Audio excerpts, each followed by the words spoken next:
My number one takeaway is the amount of Michigan attempts that are going to take place on the Philadelphia Flyers ice this coming season is going to go through the roof. You're so right, but I can't stop thinking about how afraid I am for him. Those Philly fans. He's a sensitive boy. They might eat him for lunch. Tear him to shreds. For sure.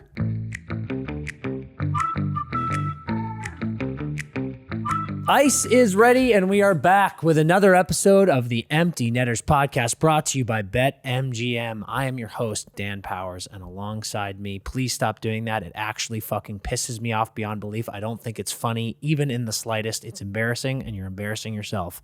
Chris Powers. Is that what you were going to say? Yeah. As always.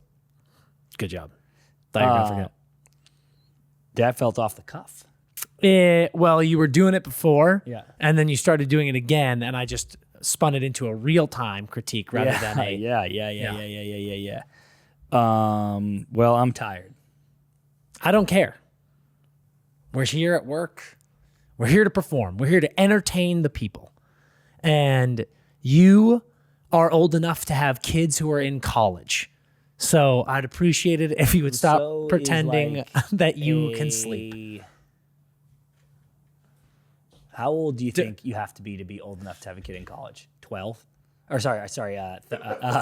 Jesus Christ, pal. I was thinking you could have them at 12. So then I think you could have a kid at 12. So 30 is that's dark stuff. Really dark stuff that you're bringing up. I think you could be 30. I could look at a 30-year-old and go, you could have a kid in college. No. I would go as far as 34 and be like, this is a dark, deep South situation that happened here. You got a kid in college. You had a kid when you were 16. Yeah, that's deep South. I think that's pretty gnarly stuff, brother. Pretty gnarly. I think it's even younger, dude. I think deep South's even younger, my guy. That is not great. I don't like this. We're in spooky talk. Like what you're talking about is like, where's Danny? Get Danny. Felonies. It's spooky. Yeah, it's very spooky. Yeah. I don't like it at all. You know what else I don't like? Will Smith's new song. Dude. Can we spend literally the entirety of Not Ice talking about that? Yep. Also, I just want to say to everybody, this is my favorite episode of the year. The season is over. I don't have to be watching every single fucking game every single night. We can talk about anything we want. And I'm also here to tell the listeners, we've been teasing it on the socials. This podcast isn't about hockey anymore. Hey-o. All summer, we're coming at you with we're talking about Will Smith. We're talking about the Diddy trial. We're talking about new movies and TV shows. We're talking about social norms and things that are acceptable and things that are not. Yeah. We'll sprinkle some hockey in. But Why not? This is a fucking wild card show now. Okay, Dan. What on earth is that music video? And if you haven't seen it, everyone please look it up right now. So I think the song, I don't want to make an enemy of Will Smith, to be honest with you. So I don't even know. Neither do I. I mean, for a long time we shared the same agent, so we are we're in the family. I think that this song is not very good, and this is coming from a guy who really likes 2000s Will Smith. Can I tell you? Even with the fact that I don't like this song, he's got great bars still. Like, he's got good flow. He's got good flow. I don't think the lyrics are that good. No, they're bad. They're very bad. That's what's annoying to me. Yeah, I didn't mean to say bar. But he's got great flow. Like, yeah. No, he's a music guy. He's a performer. Yeah. But I'm like, these lyrics stink. And then it's so, like, he just keeps going like, pretty girls. And I'm like, okay, yeah, I know. Like, he's saying this, I like pretty girls. Whoa. Every girl pretty to me. Hey, every girl pretty to me. And I'm like, I know, dude. I get it. Dude, he's literally Al Pacino. I love pussy. Yeah, dude. I'm like, this is the family friendly version of Al Pacino. I love a pussy. Dude, that is a perfect take. This is literally the PG version of I love a pussy. Yeah. Because you love Lance. What the fuck? I heard Lance, dude. That is what's going on here. Yeah, it's like Will might love Lance. Was like someone was like, Will, you might be a friend of Elton. You're a cuck. And he went like this, no, dude, I love a pussy. Literally. Let me release a song called I Like Pretty Girls. Dude, all girls. And it doesn't matter who they are. Oh, yeah, he goes, every girl pretty to me. I can't even think of a girl not pretty to me. It even opens with him at a therapist going like this, all I think about is pretty girls all the time. Truly. And I'm like, dude. It's okay. It's okay. If you need to talk to someone, that's fine. Dude, he also... This is truly one of the weirder things I've ever seen. He also swears in this song. Yeah. Does he? Yes, Dan. I'm glad you reacted that way because he said... That's a big deal for him. He would never do that. Let's see if I can find it. Oh, there it was. Ready? He bleeps it. He bleeps.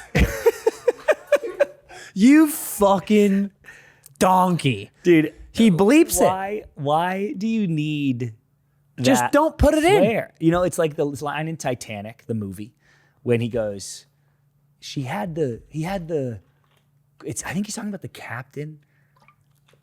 But it's like back when they cut to the present day crew, and like he had it right in the palm of his fucking hand. Excuse me, his hand. And I'm like, that's the one F-bomb in Titanic. And I'm like, did we need that?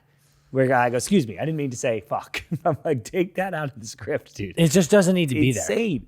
So he goes, fuck it. I'm like, dude, your whole stance. Eminem has a lyric. Bleep it. Eminem has a lyric that's like, Will Smith doesn't have to rap in albums, and I do. So fuck him and fuck you too.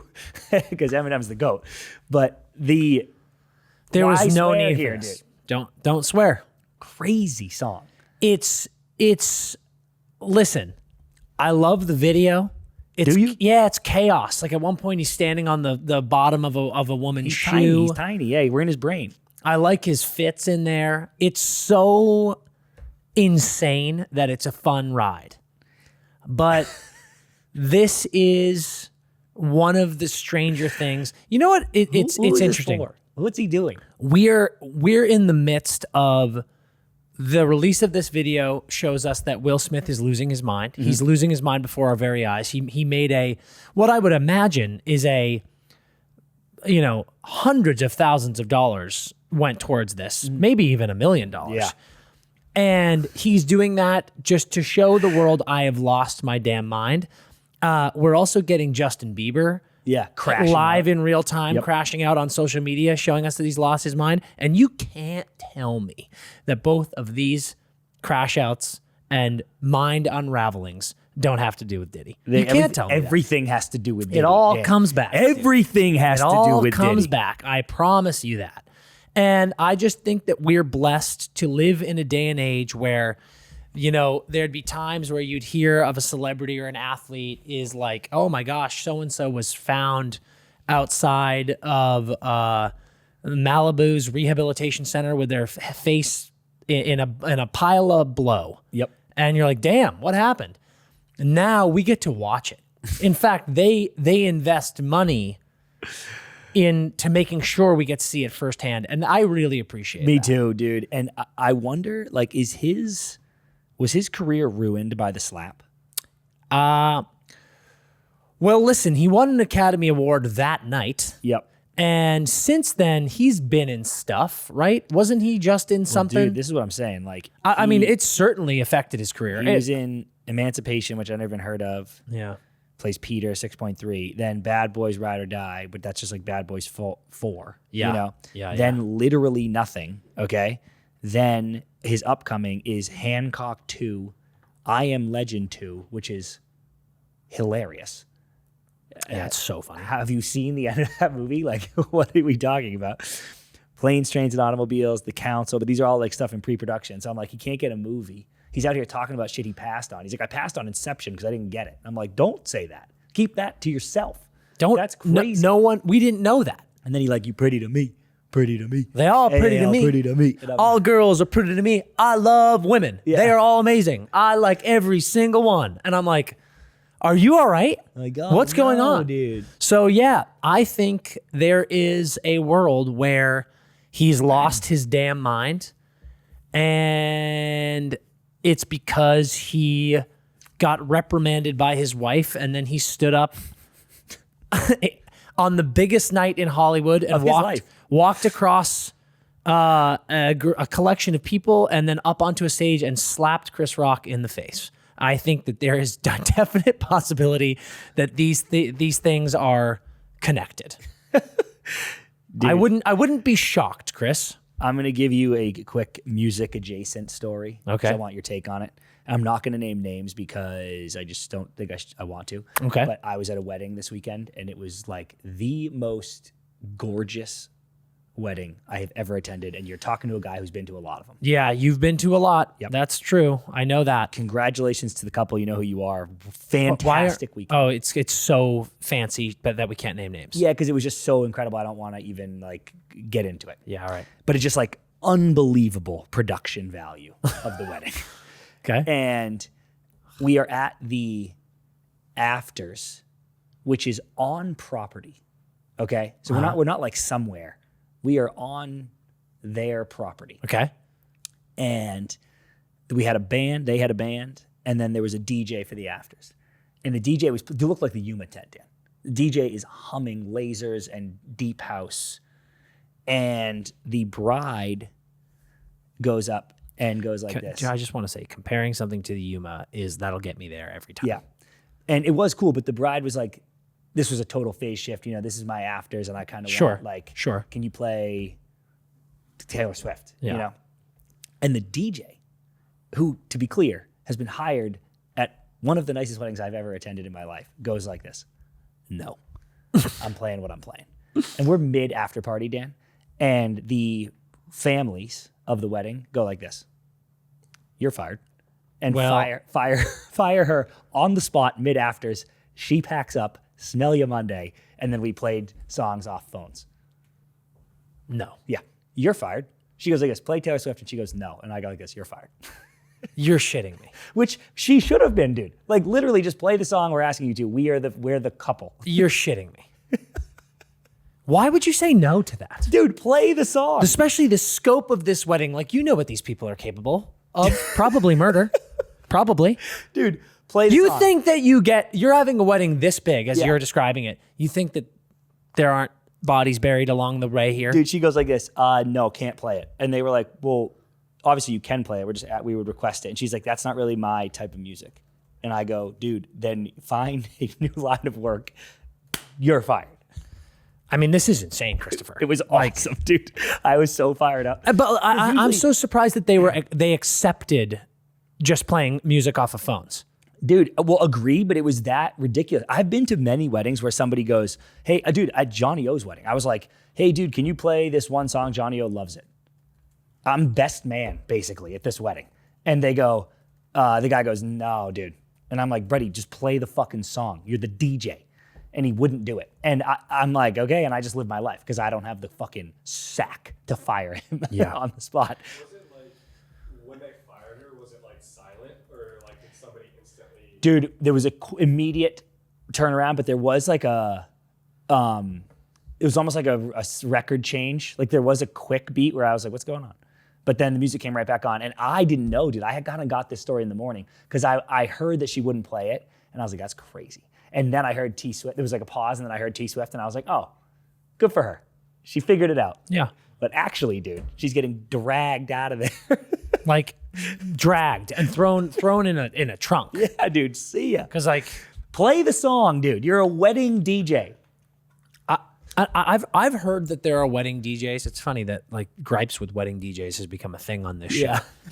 I've heard that there are wedding DJs who in their, I don't want to say contract, but in their discussions, they're like, I have a set list. And like, you can obviously give me songs. Yes, but like, sorry, I meant to say that too. They gave her a list. Like, it's not like she was blindsided by this. And that T Swift song was on the list. Something happened. Play the song. There is literally no way that this is all above board. There's no way that this DJ went rogue and went, you know what? Yeah, I got your list. And Millionaire.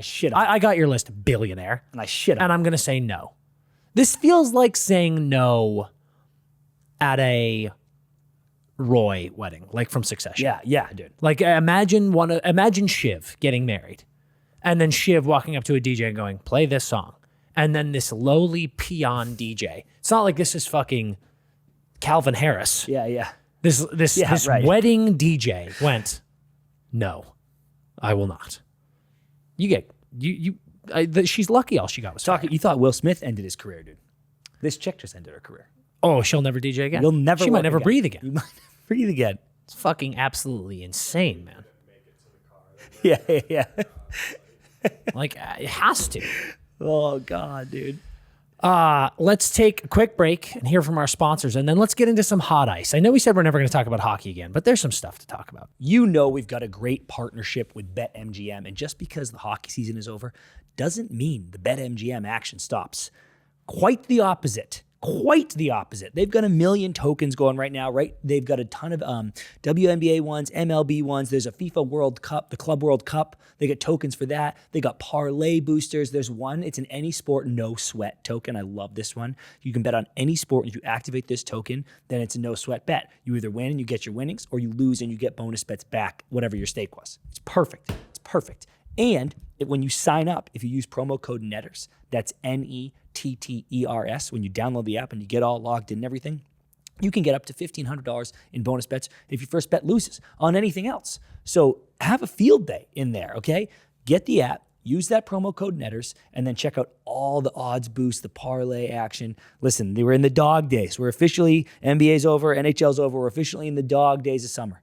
But man, there's a lot of fun to be had here still. So go check out the promotions, the tokens. You're going to have a great time. Gambling problem? Call 1-800-GAMBLER. Call 877-8-HOPE-NY or text HOPE-NY for New York. Call 1-800-327-5050 for Massachusetts. 21 plus only. Please gamble responsibly. Call 1-800-NEXT-STEP for Arizona. 1-800-BETS-OFF for Iowa. 1-800-981-0023 for Puerto Rico. First bet offer for new customers only. Subject to eligibility requirements. Bonus bets are non-withdrawable. In partnership with Kansas Crossing Casino and Hotel. See BetMGM.com for terms. U.S. promotional offers not available in New York, Nevada, Ontario, or Puerto Rico. Big thank you to our friends at BetMGM.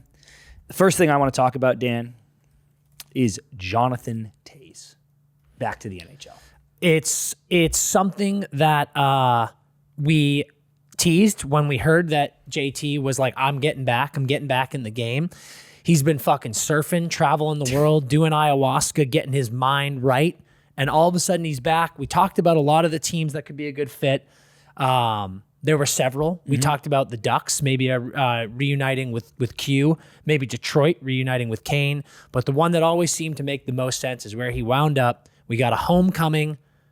He is in Winnipeg, playing for the Jets. A lot of people talking about the down the middle depth of the Jets now being really, really good. My question for you is 37-year-old Jonathan Toews hasn't played in over 2 years. Where do you see him? What do you think his level is? Yeah, so this is the big question because the contract is awesome. It's so incentive laden.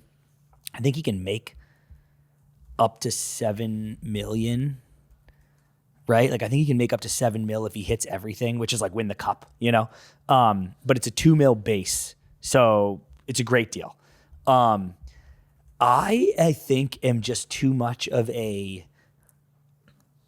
Disney movie romantic to see this clearly, but I'm like, this is gold. Like he's gonna be nasty, and Kane's still good. You know, I'm like, what the fuck are we talking about? Kane's still good, and Kane's coming off like a horrible hip injury that many people were like, he might never play again. Yeah, when that first happened, and he's been not like elite, but he's been good. So now you got Toews here, who's been off. Yeah, I had a massive health issue, obviously, but then it's not like limiting physical capabilities of his body. And now he's just been off and relaxing. How banged up are these guys? Usually you see these 37-year-old dudes grinding, putting everything into keeping their body right. Yeah. His body actually probably is right now. And it's going to take a second to get into playing shape again. I bet he starts slow, but I think this could be one of the sneaky signings of the summer. I agree completely. I could see Toews coming in this season and having 60, 65 points. Can you imagine? Let me pull up his stats. It just feels like second line center. He obviously had really scary health shit and stuff that you go, let's stop talking hockey, stop making jokes, and just talk about the reality of like, these are human beings. It was like a crazy heart situation, right? Yeah. So he bounces. What do you think Toews' career high points are? Oh, I bet his career high is 83 points. Wow, it's a great guess, but you almost got lucky because in 2018, 2019. He was 30 years old, and he played 82 games and had 81 points. But other than that, I would guess it's like 68. it's in the 60s. Yeah. Yeah. Oh, he had a 76-point season when he was 22. There you go. He's Bergeron. He's He's dude, Bergeron. Like he was winning Selkies. He was always compared to Bergeron. Like he's like, I'm gonna get you 60, and I'm also just gonna be a general out here. He's a leader. Wore the C for a reason. proudly. I love the fact that we're losing. If you're the Jets, you're losing Lowry for a bit of the year, right? And you lose your captain on the ice and in the room for a bit at least, and then you get to add Jonathan Taves, hometown boy. kidding me? That's a great situation. Great contract. And I'll tell you what, man, this guy, dude, he's seen the future. Dude, he's been on that. He was hanging out with Kunu, Dude, what do you think? getting barreled with Kunu, drinking pina coladas, getting his mind right, getting his body right. Do you have any idea how good it must be for an NHLer to take 2 years off to get your body back, heal up? And he doesn't have a crazy situation like Landy, where he's No, got that's what I'm zero saying. cartilage in That's his what I'm knee. saying. His shit was, it wasn't muscle, it wasn't ligament, it was organ. Organ. And now the organ is humming like something that would be I think- playing in the churches at the $2 million wedding you were just at. Beautiful. I think, yeah, nice, Dan. It was Jonathan Taves has been dealing with chronic inflammatory response syndrome, CIRS, C-I-R-S. That is an awful acronym. Yeah, Saying you have curse, I've got CIRS. that is awful. You're doomed. How did he come back from this, dude? The ayahuasca. And it's the effects of long COVID. And he's been on a healing journey. So yeah, I was going to say the heart is a muscle. You said it was organ, but I was like, I think it is. I think the Heart is a muscle. But now I'm like, it's the rest. It's an organ too, right? response Is it system. not an organ? Yeah, it must be, right? I don't know. Well, it's an organ. I feel like if you're Yes. an organ donor, you get someone's heart, but it's also a muscle. God, is it both? It's Australia. It's a country and a continent. It might be Australia. Yes, the heart is an organ. Is considered an organ. Is it also a muscle? Is or the no? heart a muscle? Yes, the heart is a muscle. It's Australia. The heart's Australia. That is sick. I didn't know that. It's pretty cool. So You know what the what biggest organ on the body is? No, what is it? Your skin. Oh my God, Skin's technically an organ. that's sick. Isn't that cool? Yeah. The more you know. The more you know. What do you think Taze's island name is? Like, if Jonathan Taze is his main. I think it's either something with toe, like maybe it's more of like a native name, and they call him like sixth toe or something. Oh shit. But I think it's like-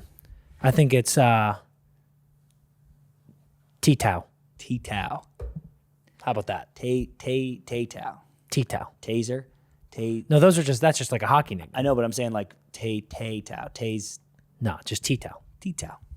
I like that. Pipiopi. Pipiopi. Tay-Tau. Let me give you your name right now. T-Tau. Dude, and he's coming. T-Tau is coming back. And dude, he's been with in a vengeance. He's bro. been all over, brother. T-Tau has seen This guy is he's seen coming. the world. He's got the knowledge of the Incans. He's got the knowledge of the Hindus, the Buddhists. There are so much. Dude, he's going to be scary pregame. The amount of psilocybin that is inside his brain. He's going to be burning shit in the room. And You they're like, think? Yeah, they're like this T-Tau. He is definitely doing some weird stuff. What is that? And he's like, Yeah. This is good. dude, Winnipeg playoff course. Dude, Hellebuck on the road. You know what he's gonna be? Hellebuck on the road. He's gonna be He just changed Hellebuck's career. what's his Pedro Serrano in Major Yeah. League. He's gonna be Chicken he's going to be sacrificing live chickens inside the Jets locker room. And you know who's gonna love that is Hellebuck. Hellebuck's entire He could heal Hellebuck. Hellebuck's entire career. Can we think about that? Did you not hear me? That's what I was just saying. I just said that 3 times. Sorry, I was looking up whether or not the heart is a muscle and an organ. That's my bad. Hellebuck on the road is now no longer a problem. Yeah, Jonathan Taves is going to get Connor Hellebuck full of so much ayahuasca that he's going to think he's home. Wherever you are is home. Yeah, dude, right here. I'm your home. Home's right. T-Tau. I am your home. T-Tau just hugs him. Dude, home is inside the arms of T-Tau. And he just hugs him the whole way, dude. This is crazy. Jets Cup incoming. I just think that I think it's a really exciting time. Do you think how many games do you think he plays? Let's set the over-under. I want to set the over-under at fair. 68 games. I'm under. 68 and a half. You're under? Yeah. He actually's been pretty good. I'm looking at, like, he's been over 70. Yeah, he's been pretty good. But I think he's entering his, under. Give me under that. entering his Matt Duchene era. I think we're going to see 3 years. Like, this is the Mark Recchi run to Boston winning a cup. God, that'd be sick. Like, I think he's going to play 3 years. He's going to be a third-line center. I think he's going to play 75-plus games per season. Solidify himself as a Hall of Famer, which I believe he probably already was. Oh, he 100% is. And it's going to be one of the coolest comebacks of all time. I'm in. I'm here for it. The fact that he's wearing 19. He's wearing 19, right? They gave it to him? It doesn't say, or maybe it's somewhere else, but it doesn't say on Daily Faceoff. It's very exciting. Very exciting stuff. We've got a bunch of shit to go over. It looks like he's going to wear 19. That's what it says. Yeah, right? That'd be sick. Before we haven't really talked about it on the pod because we've been doing so much shit covering the Cup final. Ever heard of it? We're obviously going to get to the big Ducks breaking news, but before we talk about Zegras, should we talk about Chris Kreider traded to the Ducks? Chris Kreider traded to the Ducks. I am. Do you appreciate that the Ducks have become the retirement home so for the funny. New York Rangers? So funny. It's kind of insulting to our boy Frankie because he's just an absolute he's firing. weapon. He's firing. If it's a tricky one. If Kreids can give them whatever he's become, ignore last year, but the 3 years before that, I actually really do like the signing because I have really high hopes for the Ducks next year. Yeah. We'll get into that way later in the summer when we're previewing the season, but I have really high hopes for the Ducks next year. And my God, Dan, if he gives him a bunch of power play goals and, you know, he's again, ignore last year, but the 3 years before that, he averaged like 39 goals a season. Yeah. If he gives him 30 and a bunch of power play goals, and he's not playing top line, I'm like, I like this. And just like a veteran presence in the room, you know, I'm okay with it. I am worried, and we love Kreids, obviously. I am worried a little bit that I don't even know what the hell that was the last 3 years, minus last year. And then last year looked to me more a little bit. I was like, yeah, this is what we're getting. And if you get this, I don't know that I love it as much. It's an odd thing where obviously, dear friend, I love him so much. I'm excited to have him in California. Yeah, the veteran presence is an element. Like you've got Gudas, you've got Trouba, you've got Stromer, you've got Frank. Like Frank's a vet. We kind of joked about that with Frank on the pod. We're like, you're a vet on this team. That is definitely a factor. Like you've got a really good guy who's played playoff hockey so much recently. Yep, at every level. And say what you will about Chris Kreider. When I tweeted this news, I was like, I've said it before, I'll say it again. I think 20 is going into the rafters. And people always forget this, right? They go, the New York Rangers, do you think his number's getting retired by the New York Rangers? They got nobody up there. Newsflash, asshole!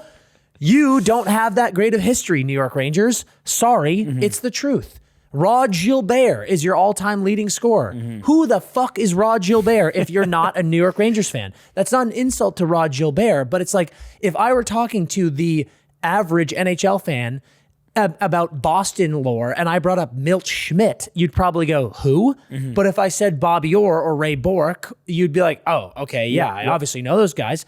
The average fan, good fan, doesn't know who Rod Gilbert is. And the facts of the matter are, Chris Kreider is your third all-time leading goal scorer. He is your first all-time leading power play scorer and your first all-time leading playoff goal scorer. Yeah. And he has easily been the most clutch New York Ranger of the last 10 years. He is absolutely He's part in the of Rangers lore conversation. forever. No doubt. Regardless if he won his jersey so up there. many people being like, no chance he can get retired. He is not up to snuff. Guys, you need to recalibrate what you think New York Rangers history is. I know you keep wanting to think Mark Messier, Brian Leetch, and I'm like, yeah, there are two great names that you named. Who else? Right. It's very much a possibility, if not an inevitability. So I'm thrilled for him. I do wonder how Quenneville is going to balance. Like, you have such a young team. No, and I love it. That's. And I'm really excited what Q's going to do there. And then where does Kreider fit in? Are you going to put Kreider on PP1? Are you going to put him on line 1? I don't think you should. Right, like, you know, who So knows? those are But the like Daily questions. Faceoff has Cutter, Leo, Killer, Kreider, McTavish, Troy, Yeah, the Killer's another great veteran. Frank, Stromer. That's what I mean. Like, it's like as Like, much they as I weren't wanna go- starved for veterans. Yeah, and I also would say, and I'd say this to him, maybe not the most vocal leader considering what happens with captaincies in New York. You know, like I don't think anybody was banging the drum like it's got to be Kreids. He's the guy that can lead the men. So I don't even think that's going to be his job here. And I do think it's important though, because as much as I want to say the Ducks are so young and fun, they have some guys with some legs and some miles on them, and I think that's important. So it'll be good. I'm glad he's in California too. I'm honestly glad New York's in trouble. So I'm happy he's out of there. The bigger Ducks trade, obviously, just happened today. Trevor Zegras on the way to Philly. You said it in the story, I think, or maybe a grid post. I can't believe how quickly, obviously there was a ton of shit behind the scenes building up to this trade, but the moment of the trade right now was the leak, or whatever you want to call it, of Elliot Friedman being like, hey, Zeegs might get moved. And then he was moved in 12 seconds. That was surprising to me. I hear you. To me, it was like I feel like people are keeping stuff under wraps this year. Yeah, me too. I mean, the Marchment trade, that was broken. I mean, we were on that before Elliott was on that. Yeah. And that's a testament to how tight all of this shit is. This has clearly been talked about for a while, and I just think they all kept it under wraps. And then, yeah, it was like, I bet the agents, I bet the teams hit up Elliott, Pierre, those guys, and they're like, hey, this is about to happen. Yep. But it was funny when people were like, keep an eye on Trevor Zegras. I was like, oh, cool, maybe tomorrow. Yeah, maybe it'd be fun. Well, And Zegras it was watched literally 20 minutes later, and I was like, oh, Jesus Christ. So, happened quick. What do you think? You've said many times that Zeegs just needs a change of scenery. Yeah, I'm glad you brought this up. If he was the 9th overall pick in 2019. Was, I'll say, awesome as a rookie. Dude, back-to-back 60-plus Just point years. awesome. If he touches that again, if you're right and it was just change of scenery, the Ducks got absolutely fleeced here. In my Yes.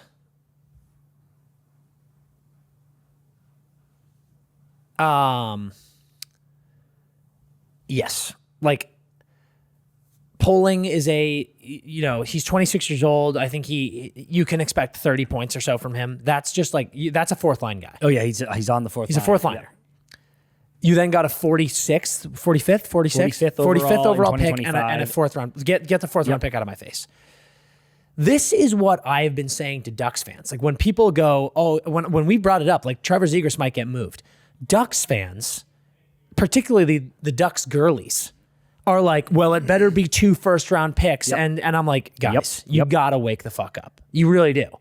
He's on a really movable contract. Is this the last year of it, or does he have one more after that? I think he signed a 4-year, maybe a 3-year. Let's see.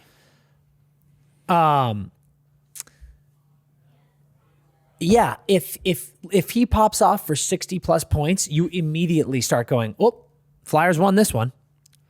Badly, I think. I'm like, But, oh, dude. but if he keeps doing what he's been doing for the past 3 years, Yeah, one more year, then he's RFA. you're like, yeah, whatever. But the interesting thing is, I don't think you go, if you're Philly, I don't think you go, or excuse me, Anaheim, you don't say, oh, we won that one. Because I'm like, Okay, yeah, you agreed, got like yeah. a 40, like this dude, trade this really is- to me looks like a wash. I'm like, whatever. Agree. This is genius from the Flyers because if he just continues to underperform, this is a complete nothing burger. You gave up nothing, you got nothing, and it doesn't matter. With the swing upside of, like, you got Trevor Zegras, who we all thought was about to be a perennial all-star. Yeah. Right? And whatever the issue is in Anaheim, because clearly, dude, I guess it's not totally fair, but sometimes, or I'll put it this way, it's harder for me to wrap my head around he just fell off a cliff out of nowhere. Like, he had a ton of potential. I agree. And I then agree as completely. a 20-year-old was like, I actually suck now. Versus something's going on, whether it's fit, system, mental headspace, whatever. And that feels so curable that I'm like, this was a no-brainer. And to the point, Dan, that I'm actually kind of rattled that more teams, and I'll never know the answer to this, I'm rattled more teams weren't kicking tires on this kid if this is what it took. Yeah, if this... I could show you 20, 25 maybe teams that this would be worth it. I mean, there are so many teams. I think about teams that desperately need a center. I look at the fucking LA Kings. Yeah. And I'm like, really? You didn't have something to offer here? I think about Boston. Like there were a lot of places that I'm a little bit shocked. So good on you, Philly. Yeah, dude. Because it's a no risk, right? It's such a low risk. Like you lost a fourth liner and a second round pick and a fourth round next year. Who fucking cares? Because of what he could be. So right now, I think Philly wins this trade by a country mile just on the possibility. Agreed. And at the end of the day, as we've talked about, his cap hit is so low. Yep. That it's not a big deal. And luckily, unless he pops, I mean, I don't know what they're going to do if they're going to try to extend him right now because he's going to go to his RFA. Yeah. But unless he pops off, then he isn't going to cost you a lot again. Like if he shows a little potential here, you're like perfect because then you can get him for cheap. Like you probably do another break. Yeah, 100%, dude. And then you're like, we're laughing. The question for me that we continued to talk about is the new fit, where he exists very well, and there's a dynamic with him. Mm-hmm. A team like Florida, where they have such an insane, I think we always talk about it, not to stroke them off. They're the standard of the NHL right now. I think that locker room culture and that franchise culture that Zito has created, that ownership has created, that Paul Maurice has created, is what people used to talk about Boston like before Bergeron left. It really is. Yeah. I don't actually think a place like that would be a good fit because I think that tight of a locker room, they'd be like, no, dude, we're not putting up with your bullshit. Mm-hmm. We're not putting up with your antics that, let's be honest, has been a detriment to how people talk about him for the past few years. Yeah. A lot of people saying like, he needs to grow up. He needs to mature. He needs to become more of a veteran. That won't fly in that type of a locker room. Then I also think a team like, New York is maybe a fear because New York City might be a distraction. That might be too much of a, no, we need more of like a small hockey town for you to lock in. Philly has that I could see, but also, man, if he doesn't perform, those fans are going to fucking skewer him over a barbecue. Yeah. They're going to bring him to a Philadelphia Eagles fan and they're going to fucking tailgate him over a grill.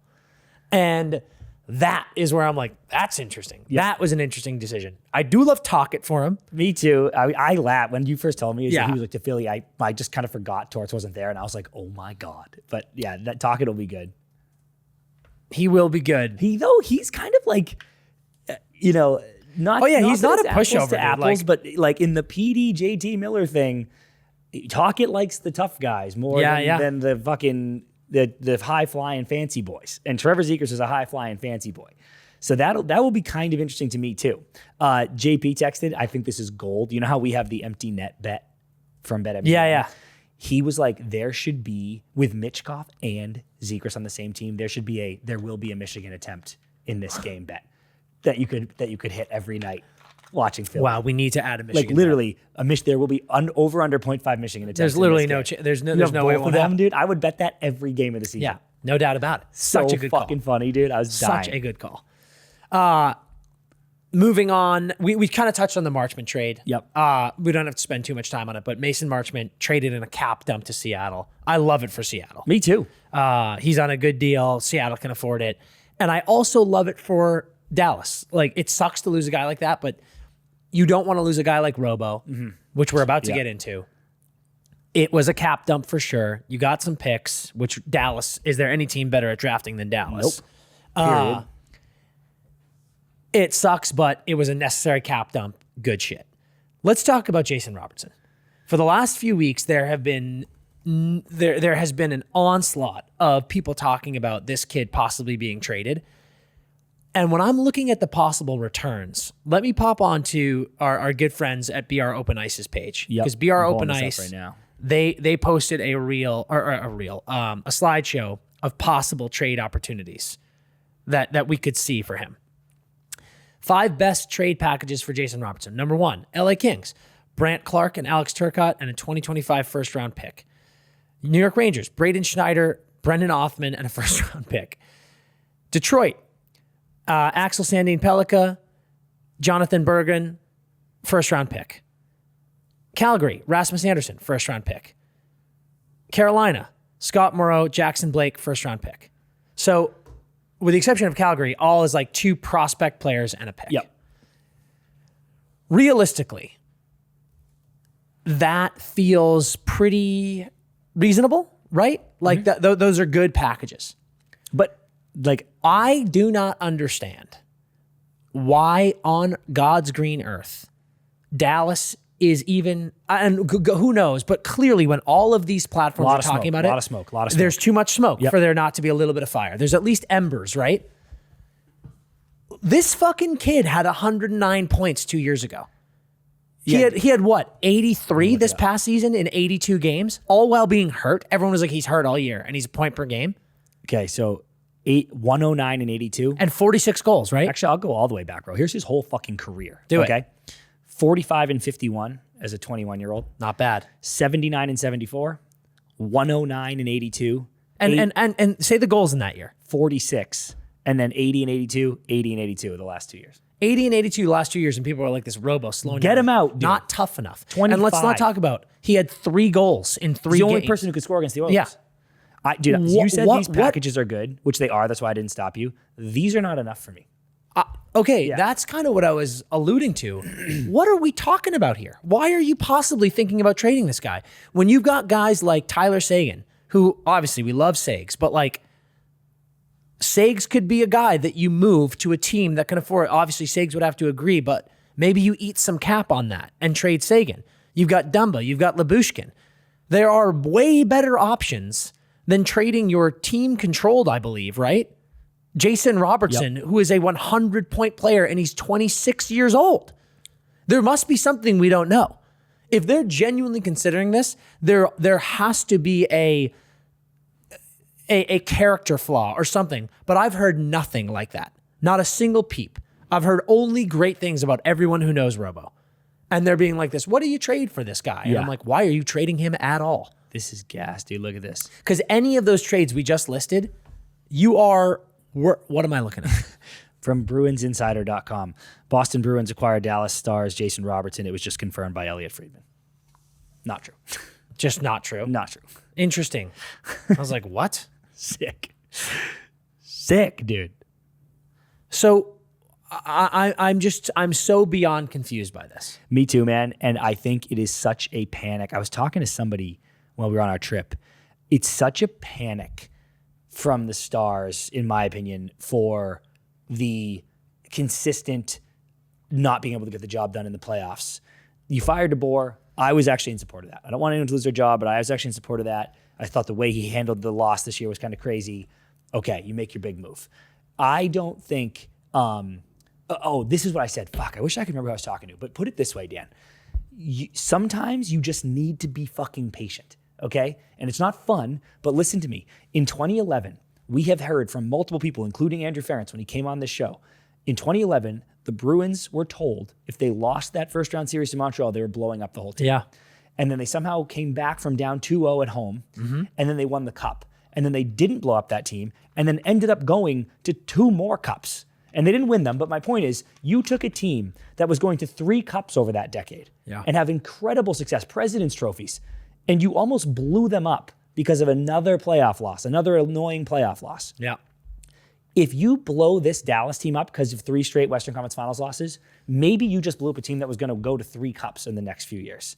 So that's my question for you is like Dallas feels like they're right on it, right? Yeah, they're overreacting. They're like, opinion. we shit the bed against Edmonton, but I know a lot of Dallas fans who are like, I feel like we would have put up a better fight against Florida. And yeah, I think that's probably delusional, but they're right there. And I'm confused why, while I just said good work moving Marchment wasn't the guy I would have moved. I don't know. I'm like, dude, you should have stuck with the youth. Yeah, Like you make this trade, you're worse. Any of those trades. Yep. You are worse.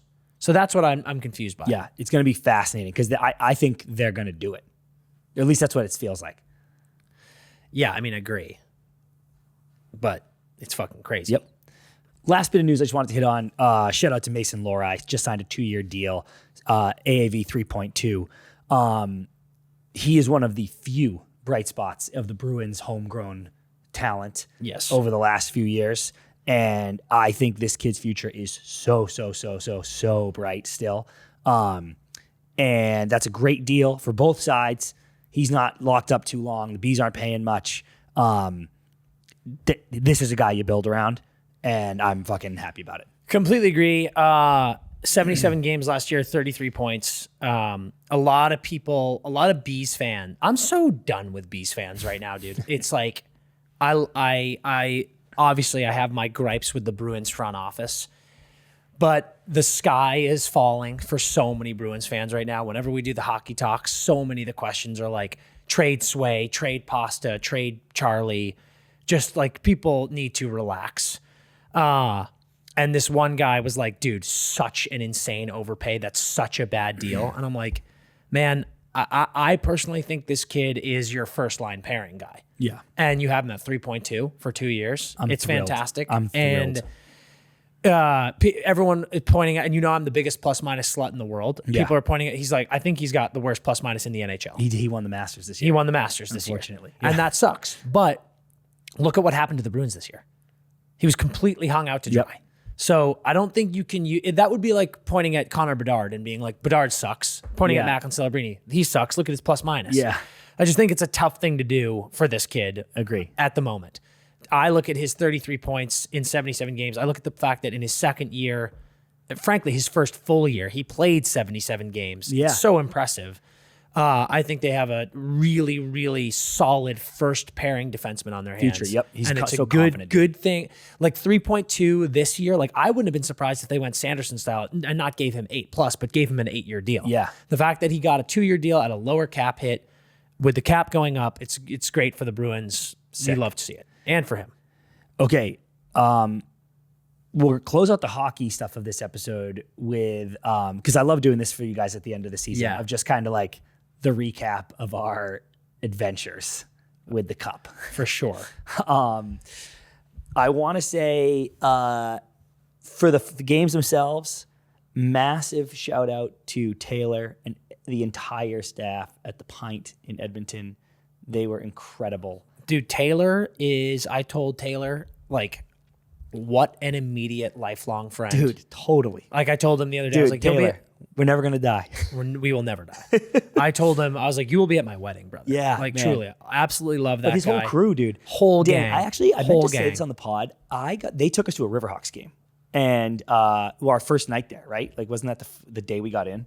Or maybe we went right to bed. I can't remember. But we went to a Riverhawks game, which is like this like advanced college. It's like college players go play here to just show their worth baseball game. Yeah. And we were on a party bus limo to the game, and they were ripping. We had just got there, so we weren't cranked yet, but they were like dancing, playing awesome songs, having beers, and it legit made me emotional because it was just cool to see another crew in action, right? Like everybody's got a crew, and you kind of think like, oh, I have the best friends in the world, and we're so funny and awesome. But everybody, and I hope this is true, but like everybody feels that way, you know? And it was actually so heartwarming to just see that crew together, having the best fucking time. And I was like, this is so sick. Dude. So like, sick. This is exactly how I feel when I'm with all my dear friends that I grew up with. So that was awesome. I gotta say, dude, maybe it was because we went to the mall, we did all that stuff. Edmonton was way sicker this time. Dude, I had so much fun. It was an absolute rip. Yeah, so much fun. It was so awesome. Everywhere we went, too. Yeah. All the dinners, Smoke, Cactus. I'm going to forget one now, which sucks. But to the people at the Pint, to the people at the fucking JW Marriott. Yeah. You know? The gym crew there. Like, top to bottom, just a wonderful, wonderful experience in that city. I said it before we said it, and shout out to Tyler, Oilers Nation, having us on the show. Sick. I don't know that I've ever experienced a better environment in hockey in my life than Edmonton in the playoffs. Yeah.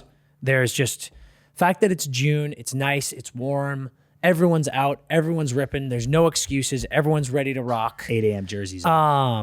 It's just like it is the coolest hockey environment I've ever personally been a part of. It's so cool. And then obviously off to Florida, we're at the W this year, which was a great home base. Yeah. Slightly annoying key situation a few times. Oh my God, that was so bizarre. What the fuck was that? Like that was fucking crazy. Yeah. Could not get in and out of my apartment. But otherwise, wonderful. Wonderful. What a town, obviously. And the and you said this on the last pod, but massive shout out Tin Roof. We did the watch party there, second year in a row. That was really cool. From a personal level, Dan, I will say, maybe we said this on the last one, but it was pretty cool to watch the difference. That actually was my favorite part of it being the same matchup, was we really did the same trip, right? Mm-hmm. So it's like if you go somewhere and you get this response to us being there, and then you go somewhere else the next year and you get a bigger response, it's hard to say if you're just bigger or if it's the city cares more. Yeah. It was cool to have the same trip right back to Tin Roof for another watch party and see the difference in crowd and energy. That was actually really heartwarming for me. Oh my God. And like It really emotional. was unbelievable. Like, and also the Tin Roof squad, equally electric. So like sick. love them. Yep. Took such good care of us, put on such a sick show. I think my big takeaway with Tin Roof, not to stroke off Tin Roof even more than we already have, but that place is branded as a live music joint. It's Yeah. literally in their branding. Such a good place to watch a game. Fucking TVs everywhere. And they Yep. pipe in the that's so big. Game noise audio, is game so audio, yep. yeah, game audio is huge. So obviously the Panthers win the cup in 6. We do a live show at Elbow Room, and thanks to everybody that was tuned in on the chat. And then I remember the chat being like, go boys, go have fun, and we will launch into the madness. I will never be able to properly recount how wild that night and day was. But I wrote down a few highlights. First one, which killed me, is we finished the pod, and to be very clear, it's like friends and family up there only, right? Like they kept saying that, like if you're not, these guys haven't actually come up here, you got to go downstairs. But we're up there with them, Yeah, because they said we can stay. So we got up there, and right on that little balcony where you've all seen all the million Instagram videos, Matthew Tkachuk sitting right there with the cup, smoking a cigar, a bunch of the boys sitting on the bar, and they wave us over because they have a bucket of beers. And they're like, hey, come get a beer. And I'm like, oh, wow, awesome. So I walk in and Matthew hands you a beer, hands me a beer. And as I go to cheers him, he goes like this. Like he's smiling, but he hands us a beer and he goes, so you guys both picked the Oilers, huh? And I was like, fuck. Dude, there was so much magic. There was the fucking, no one's ever lost the first 2 games and made the cup and not won. Gretzky, Crosby, like there was too much magic. And he was like, you guys picked the Oilers and Tampa. And I was like, fucking Christ. So I love it, dude. I love the chirps. I love the they hear it, dude. Because that's not a clip, by the way, that they're just seeing on their reels. Like that's like we listened and you picked the Oilers. 100, and I love that about them, dude. They use everything for motivation, but he did like smile and laugh. He was like, I know you had our back. You had our back. Yeah, and I was it's like, so yeah, good. Sorry. Then, dude, we are up there and Sam Bennett's parents are there. And they are living it up. They had sick Elbow Room tees on, and they get the chance going like, Benny's mom, Benny's mom. So cool. Dude, and they're having a great time. Bro, at one point, there was a lot of jerseys getting thrown up to get signed, right? At some point, someone chucked a rat, like not a real rat, obviously, but like a fucking living rat. hard plastic rat that was painted gold that had Bennett's like name and jersey on it or something, and they wanted him to sign it. Dude, they chucked this rat up, and no one was really looking. And not that it would have killed anybody, but it was like that was not going to be pleasant to take that off the dome, spill your beer, whatever. Dude, and I was pretty close to it. It wasn't going to hit me, but it was going to hit someone right next to me. And the hand flashes out and catches it. Best catch I've ever seen in my life. Peak Hasek, dude. Truly. I was like, holy fuck. Glove hand on fire. I was like, who the fuck was that? I'm like spinning around trying to figure out where the rat went. Who caught that? And I just look over and it's Sam Bennett's mom, dude. I go, that's the best catch I've ever seen. And she was like, well, dude. She goes, where? She turned to Sam and goes, where do you think he got it? Where do you think he got it? That's what she said. Yeah. that was an all-time moment for me. I fucking loved that. Yeah. And then this one, dude, this was sick. So Goose is up there, right? Goose is shredded. Everybody's like, can't let Goose around anybody's wives. So shredded. Goose is sitting on the bar, and I look over at him, and he's hammering a donut. And I look at him weird, and I go, dude, a donut? And he goes, yeah, I gotta say they're actually my favorite food. And as you well know, they're my favorite food too. So I go, Goose, dude, donuts are my favorite food too, but we can't let ourselves have them that often. And he goes, I know, that's the problem. And I go, don't worry, I have a thing. I do it once a year on my birthday. I have a donut every year on my birthday. And he goes, no hesitation. He goes, yeah, I do it once a year when I win the cup. And I was like, oh yeah, that's such a flex. That's way sicker, actually. Do that. That's better than my birthday. So funny. And it was just so cool how the guys, like, it's awesome to see them having so much fun. And like I get it. Oilers fans, 2 years in a row losing to the same team, and when you're an Oilers fan, they talk about it all the time. They're like, this is all we have. I always kind of hate that because I'm like, dude, don't say that. Like, don't think like that because it's going to make things too intense. Just be the awesome fans that you are. I understand there was a lot of like really angry fans because they lost, and it was funny when people were kind of like taking shots at us, being like fucking bandwagoning pussies, blah blah blah blah blah. And to that I say, listen, we are so lucky to do this job and to have people like Taylor in Edmonton and the amazing gang at the Pint take us in and show us a great time and be able to experience the culture of your fandom in your city. And when we're in Florida, they're amazing and they do the same thing. And we get taken in by Tin Roof. We get taken in by Elbow Room. And when we had an opportunity to do a live pod at Elbow Room the morning after they won the cup, that wasn't bandwagon stuff. This is cool. This is what the fans want to see. We want to show off the guys and what they're doing. And it's just another testament to the Panthers team and the way that they've embraced their fans and the way that they embraced us in that moment to be like, dude, fucking have a beer. And by the way, we're friendly with some of them and some of their family members. Yeah. So it's like, I wouldn't be doing that if I didn't know anybody up there. Like, hey, what's up? Yeah. And it's like, I'm not sorry. Like, what did you want me to do, dude? Go say, fuck you guys. No, it's like end of a long season. It's like, they're awesome guys. I'm so happy for them. And it was great to see him part. Here's one that you did that I loved. When Bennett's up there doing like, I'm not fucking leaving, know, and he's going, 8 more years. Dan looks at the crowd and he goes, 10. And the crowd starts going, 10 more years. And I'm like, they can't even do that. I was like, it's not allowed. It's not allowed. That was so funny. Dude, you were kind of we were wielding some power on that balcony. Yeah, I didn't like it. It was crazy. I was like, this is bizarre. You were spraying some beers. I sprayed a beer. You got to get, there was an empty net chant going. Well, that's what it was. Like, I wasn't participating in Panthers chant. Well, the 8 more years. Yeah, that was like, funny. That's cool. Yeah. But like, there was a couple fuck the Oilers chants that I laughed at, but I was like, I'm not doing that. But when someone started an empty netters chant, I was like, oh, I'll spray a beer. Yeah, you gave your hat away. I did. I gave some guy was like, can I please have that hat? And I was like, I was so tired. I just wanted to go to bed. And I was like, yeah, dude, take my fucking hat. I don't give a shit. Dude, yeah, Dan was on a few hats. I do. I want to soapbox something really quick. Okay. Something that I found pretty annoying last year, definitely found annoying this year. And it's now I'm past, I find this annoying and I've moved on to like, I don't get it. What is with fans of other teams online making fun of the championship winning team's parade? Oh yeah. And going, our parade would be so much sicker. I don't get it because do those people think that statement's a flex? Do they think that they're insulting the fan base that won? I think so. Because you realize how stupid you sound, right?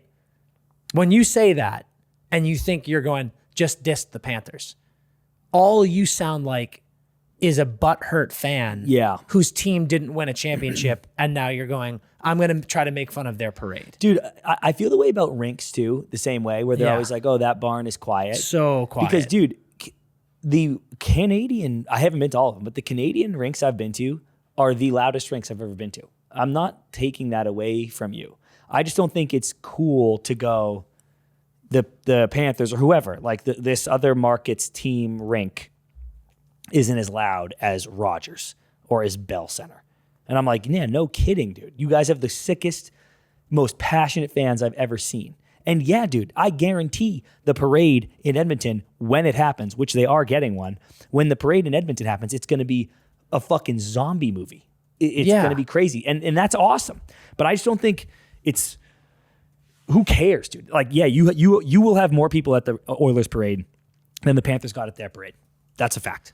But like, there were people there. That's the take I really hate with, like, there's no one there. Did you see that? Did you see that video of the Coast Guard's view of it? Yeah, I'm like, it's pretty crowded. It's so crowded. There are people all over the beach. And also, guys, it's a 2-lane, not even 2-lane. It's a 1-lane street along the beach. There's people flooding the sand. There's people like, and also it's like 100 degrees. Yeah. A bunch of people said that they were like, I literally had to leave and go inside and get water somewhere. I was going to pass out from heat stroke. This isn't so much about defending the Panthers parade. The Panthers parade looked awesome. Yep. My bigger thing is, it is just so funny to me watching it's all the same fans too. It's all I'm not going to call out who you are, but it's certain fans who for the last 2 years have been like, Jesus, there's 20 people at that parade. And I'm like, you sound like such a loser. There's people there. Yeah. It's not even that. It's not even there's people there. I don't care if there was only 20 people. Yeah, right. You lost. Your team stinks. Yep. You were not, I'm not talking about Oilers. Yeah. Your team was not good enough to win a championship. What do you think you're proving by going 20 fans there? I'm like this. Yeah, they still won the cup. The cup's there. Yeah. Dude, it's not in your city. You know who hacked it is Tampa by doing the boat parade? Because it's like, it's hard to hard to tell, dude, because we're on the water and it looked so sick. Speaking of the parade, Dan, it was so dope seeing Luosterainen get the elbow room shirt and then Goose have the Ice is Ready shirt on from last year at the parade, dude. Like, they're on stage spraying champagne in our shirts. So funny. Watching Luosterainen grab that shirt and put it on. I was like, yeah, there it is. I'm actually, I'm on Twitter right now and some Toronto fan is being like, that shirt sucks. The elbow room shirt. Oh, yeah. And I'm like, I think it's pretty funny. Yeah. And he's like, it's just low quality, bro. Go to any beach and there's graphic designers who will make that shirt. And I'm like, okay. We'll make one. We made it. It's hilarious. Go make one. It's a reference to round one that Florida fans love. It's not for you, Maple Leafs fan. Like, calm down. And watching Luosterainen put that on. That was so cool. And then Goose is the funniest one. Well, from last year. Because that's from last year. Yep. And actually, the girl who gave it to him DM'd us and was like, do you guys still make that shirt? Because I need it. she was like, Forsling asked me for it, and I literally couldn't say no, but it's my favorite shirt in the world. So I think we have to make her one. We have 100%, dude. 100% we have to make her one. So that was sick. This one kind of went viral because Bar Down put it up. The Sam Reinert with signing the Buffalo jersey, the video that I'm in with him.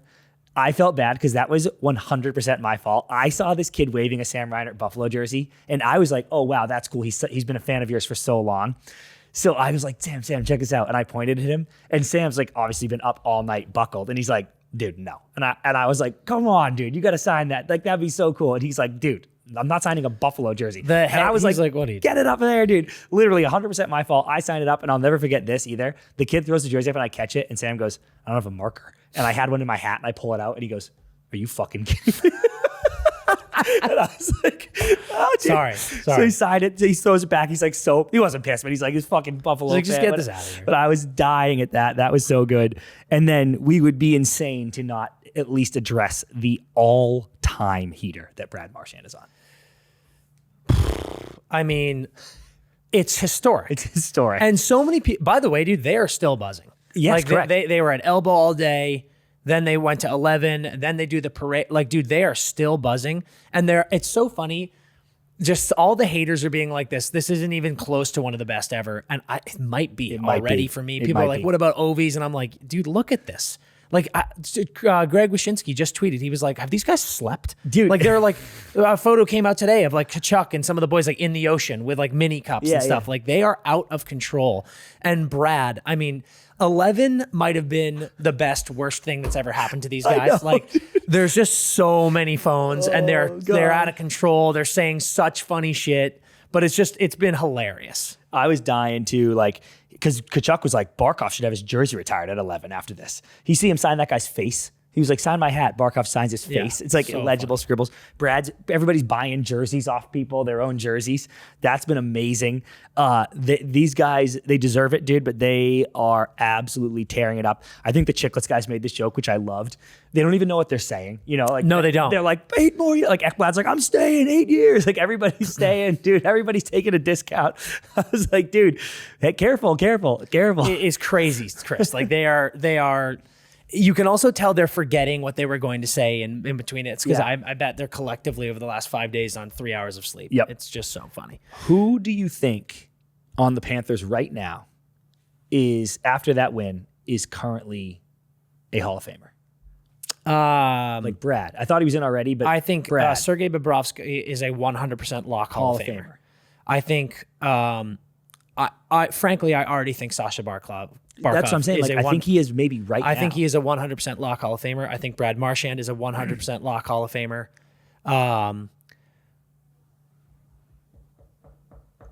That might be it for my locks, but like Kachuk is, if he keeps even remotely this pace up, I think Rhino. Those two, I'm like, those two, but I'm saying, you know, everybody makes fun of me when I make this joke, but I'm always like, if they drop dead right now, Yeah.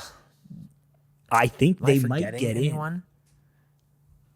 I mean, dude, like, all of these guys, they're so young, and this team isn't going anywhere. Like, I would put high stock in a lot of them. Ekblad's a very interesting one, too. Like, in. Yeah, totally. 2 cups, buddy. Paul Maurice, Oh, yeah. bang, Has to be. right? 2 cups now. Has to be. He's the winningest ever, right? Or is that? Oh, maybe. I don't know.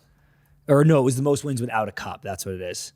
But yeah, so I think probably now, right? 2 cups. Hard That's not to. sick, dude. He deserves it. He absolutely They're a deserves great it. team. Do you want to touch on McDavid's exit? I do, on? just briefly. There was a few things that I wanted to, and I'm sure no Oilers fans are listening to this episode, certainly anymore. That's not true. There's so many amazing Oilers fans who are loyal and in the DMs every day. Fucking But love you there were a guys. couple quotes. This was a quote for Draisaitl. Actually, an interview. The takeaway is that we didn't win. Nobody cares. Like, nobody cares. We didn't win, so try again next year. I love this in my athlete. I really do. I know everybody's like, he seems so mad and he's pissed off. Good, dude. This sucks. You just lost to the same team again. This is exactly what I want from my second best player, one of the best players alive. Be fired up. Use this as fuel. Everybody was posting like the Stephon Diggs clip, you know, and he was watching the Chiefs. He's like, never again. I'm like, well, you lose every year. So, you know. So, yeah, I mean, Christ, if you play the Panthers again, maybe they beat you again. But I don't give a shit. I want this fire in him. I really like that. There were some good quotes. I don't even need to read these ones, but there's some good quotes from Skinner, from Knobloch, just how it's like, this blows. Yeah, I want to stay on McDavid. So, yeah, here's his. I don't even need the quote. I think everyone's seen it. I've never liked him more. Yeah. And I yeah. love him. People forget this. I have a NHL All-Star Connor McDavid jersey from his first year in the league. Like, I love him. I've never liked him more. I thought everything he said was perfect. I loved his line where someone asked what's the difference from last year to this year, and he was like, last year was heartbreak, right? It was, you got to Game 7, 1-goal game. It was genuine heartbreak. This year, I'm just angry. Yeah. That is what Good I answer. want. That's what I want from my teammate. It's what I want from my player. It's what I want from if I'm a fan. He just better, dude. He seemed so definitely better. Yeah, to like he just fire you seemed up. so motivated. He seemed so calm and collected. Like I said, after round 3, after he won Western Conference Final, he was just like, "Yep, like we have one mission." I thought everything he did was so. I thought the way he looked after they lost on the bench. I thought what he said after the game and in his exit interviews, everything was just perfect. Yeah. Like I'm so wildly impressed with him. And all of the discourse going on after his comments of, got to figure out what's best for my family, people being like, is he leaving? So many people are like, oh, he's gone. I don't think he's going anywhere. And I thought those comments were perfect. They're what you have to say. It would be stupid for him, not just from a business decision, but from your mentality to be like, oh no, I'm 100% committed to everything going on here. I'm coming back no matter what. That would be stupid because this is not a knock on Edmonton.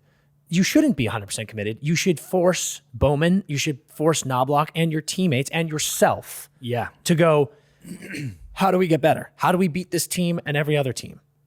And he's saying like, I want to make sure that that's happening. I think it's awesome. I think it's perfect of him. And my hot take, dude, is not to freak anyone out, if I were him, there's a lot of talk right now of he's open for extension this summer, right?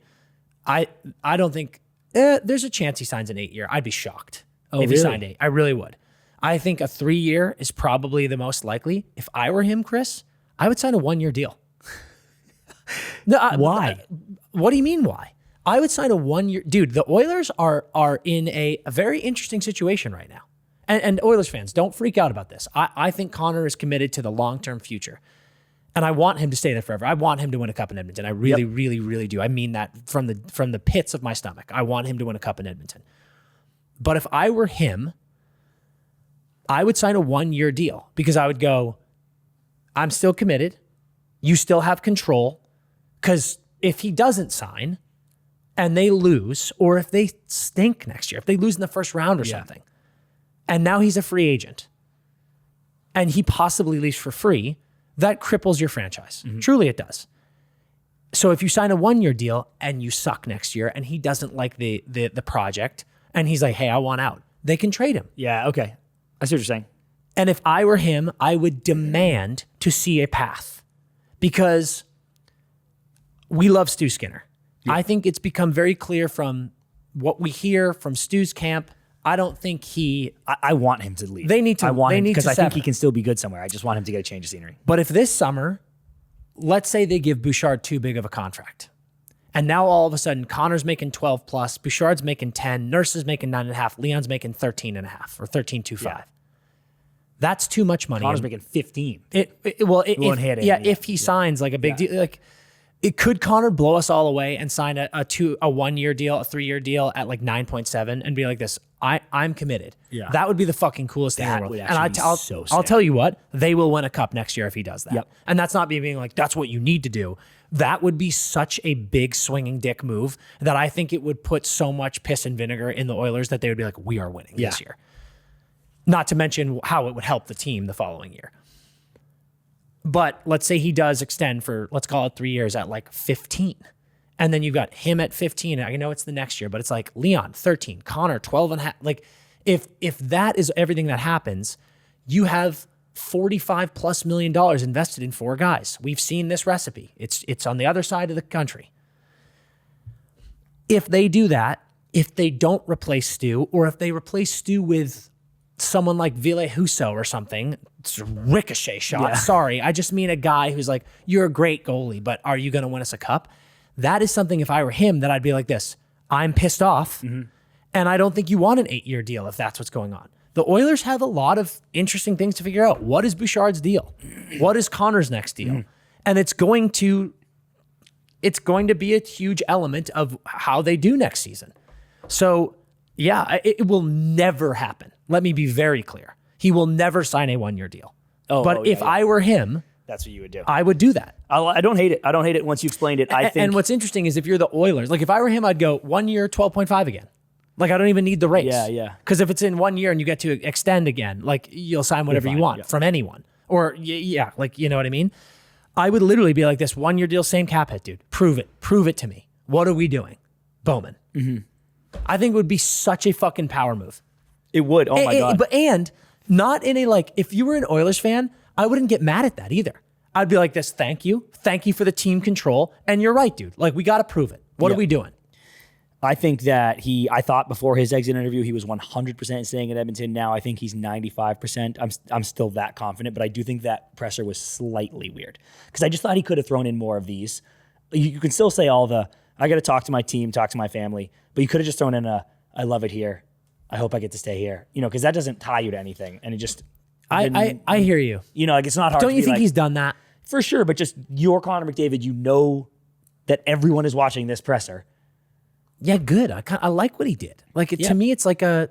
Oh, I'm saying that's why I'm less sure that he's 100% staying now. Because I think if he was 100% staying, and he's like, we just got to figure out the numbers, but I'm staying no matter what, he would have said something like, I love it here.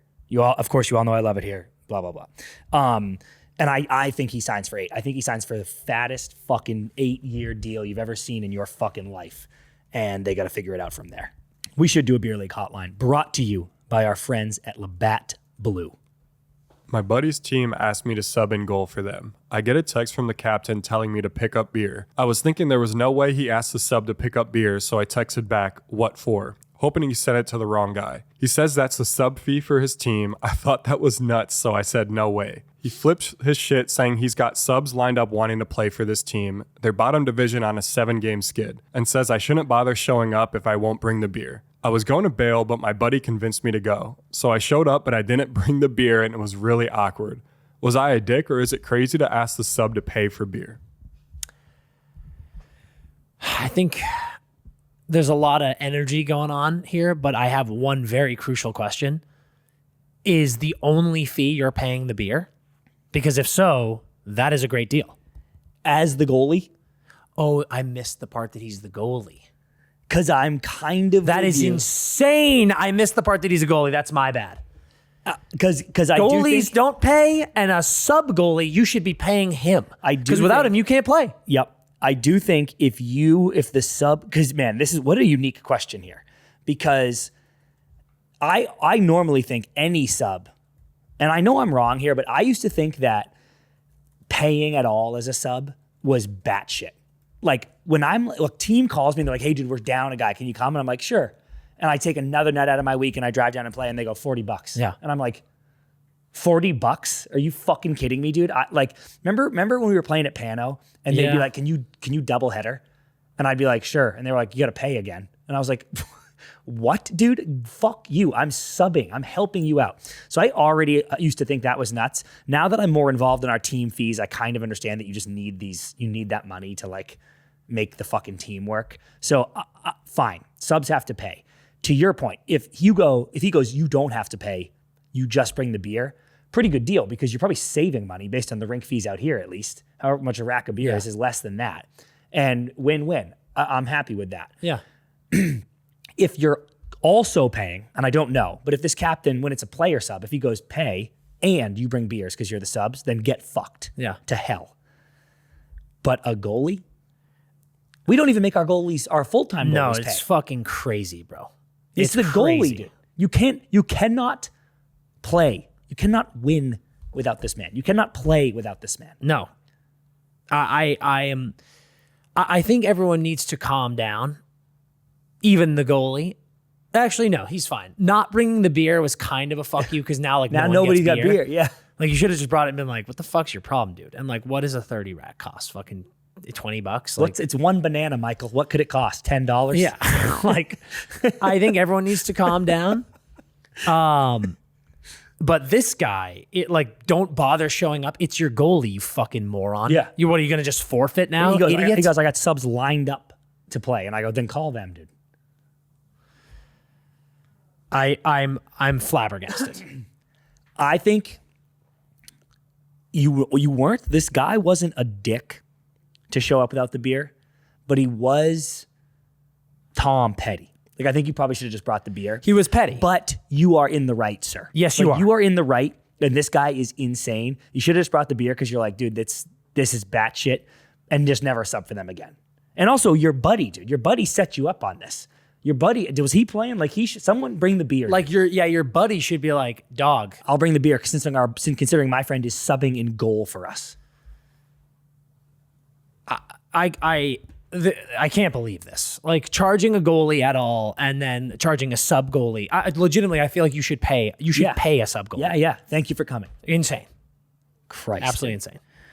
Okay, let's close it out with a Bauer hockey blind ranking. Bauer brings us so many awesome things like the Twitch, our new skates, the Bauer Hyperlight event, Vapor Live. They're going to become the Bauer boys will be at the draft. We're going to see the Bauer boys in a couple of days. Can't wait to. And now they're going to bring us a blind ranking. And this one, per Dan Powers. Yeah, listen, guys, it's the off season. We're taking advantage of blind rankings and just doing some fun stuff. It's more fun. Yep. I'm a big fan of sandwiches, so we're going to blind rank some sandwiches. Dan wanted to blind rank some sandwiches. And Wags, you have been a fucking lunatic in the past. He's a menace, dude. And I have a feeling he's going to say some fucking crazy shit here. So blind ranking best sandwiches. BLT. Wow. You know what's awesome about that one, Dan? The BLT is the most insane sandwich I've ever heard of in its true form, which is what this is. Okay. Like a turkey BLT, I think is amazing. So this sandwich has bacon, lettuce, and tomato. So I have a lot to say. BLT when I was young, real young, and I started eating not just PB&Js, which is child shit, as you know. I was like, BLTs are fucking dope. Yep. I love a BLT. Then I went to our local pizza sub joint in our hometown, York House of Pizza, and I watched a friend order a turkey BLT. And I was like, what is that? And he was like, oh, it's a BLT, but with turkey in it. It's like a turkey sub, add bacon. Yeah. Lettuce. And I was like, oh my God, let me try that. And I tried that and I was like, oh, this is better because there's more substance. There's more protein. This is a sandwich now.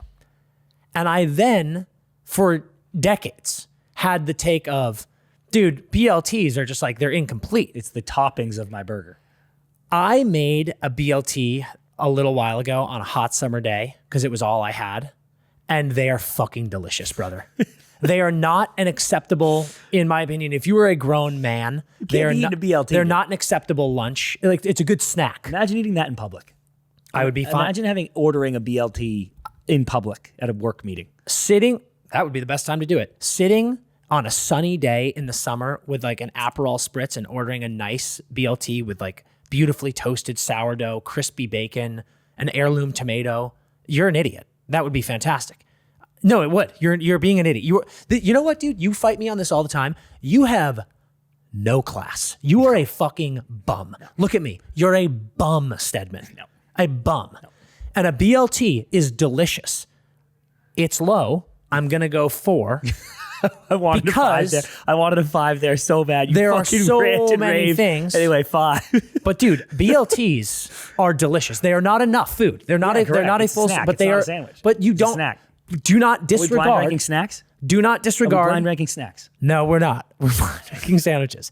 Do not disregard how good they are. That is my only request. 5. 4. It's 4. Fine, because otherwise, then that was the biggest waste of breath ever. So 4. Cubano. I won't do it to you, but this is my one. I know it is. A Cubano is, Wags, you're fucking on fire, pal. I think a Cubano, a properly made Cubano is so fucking delicious. It's unbelievable. You get some good shredded pork shoulder in there, some nice fresh ham, melted Swiss with your Dijon, with your pickles. You get a little cross-section cut in there. When it's crispy, you get a cheese pull. A Cubano is just phenomenal. Marinated pork too. Fuck me. Do you remember when you threw onions on there? Remember that? You believe that? You go on the road. I was getting I threw raw white onions on there, and the crunch, Chris. I was getting a prime rib horseradish, and I go, "Can I get some caramelized onions?" And he goes, "Yeah, you're gone. I forget where you were." And I'm ordering your Cubano, and he goes, "Anything else?" And you had said onions, and he goes, "I go, can I get onions on that one too?" And he reaches for the caramelized, and I go, raw dog, raw. And then he did it, and you took one bite, and you realized you changed the Cubano game forever. I might have. I don't know that I'll ever make a Cubano because I make Cubanos a lot, and I'll never make them without the onion now, for myself at least. I don't think we can go 1. I'm okay with 2 because I want to be diplomatic here, but I mean that would be my 1. It could be 3. Absolutely not. 2. Moving on. Okay, 2. Chicken parm. No, I love chicken parm, but a chicken parm sub sandwich, amazing, but it's situational for me. Like I could have heavy. Every time I want a sandwich, I could have a Cubano. I can't always have the chicken parm sub or sandwich. I think. But also, like, let's talk about how you put some variety in there. Get some pesto on there, dude. Maybe.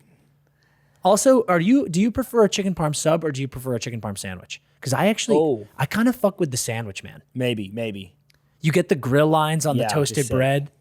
Really good. Messy as hell. Messy. Leo messy. Yeah. Give me though. I think we slot in at 3 pretty happily. Me too. I think we slot in at 3 pretty happily. Yeah. Caprese. 5. 5. Happily Dan, 5. And Dan? I talked a lot of game about a nice summer. A caprese sandwich is a really lovely summer like snack. Yep. Yeah. But at the same time, if I'm eating caprese, I don't want the bread. Exactly, dude. I'll take my toasted bread with my burrata, not my caprese. I just want the caprese salad. Put it down there, drizzle some vinegar on it, and just tip it in. Delicious. Delicious. 5. This is the very best. This is the best sandwich in our opinion. This is the best. This sandwich is the best in the world. sandwich. Texas brisket sandwich. I'm thrilled. You're pissed. I'm thrilled. I'm not pissed. Oh, I love a brisket, dude. I love a brisket. 20 hours, 20 hours, barbecue sauce everywhere, dude. What are we putting Maybe on a put it on Texas Texas brisket? toast. Listen, we're knocking the chicken parm for a little slot. Listen, there's a lot of people who are very happy. Oh, dude, I love a brisket. Brisket is really good. I think I might have liked a tri-tip sandwich maybe Yeah, more. but that's you, dude. The brisket is perfect. Fatty. Brisket is fatty good. Brisket. Dude, when people are like, no, can I get the I'm going to be cut honest less with you. fat? I don't know that I've ever had a brisket sandwich. I'm Dude, usually what do brisket on its well, own. you just get the plate. You get the plate. just get the plate. But dude, the brisket sandwich. What are we putting on that? Barbecue sauce, dude. Barbecue Just sauce, that? probably some red onions. Maybe some coleslaw? Maybe some coleslaw on there. Are we putting it on Texas toast Yep. or like Texas a toast sourdough? or a sourdough. Or like a bulky roll? Or bulky. I put pickles on it. It's Yeah, a weird Oh, thing, but I fuck think it's yeah, good. dude.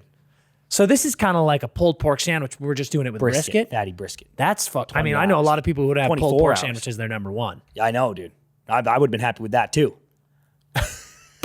Great list. That's a pretty solid list. Don't Great hate it. list. Yeah. Come solid on. stuff. All right. Great stuff.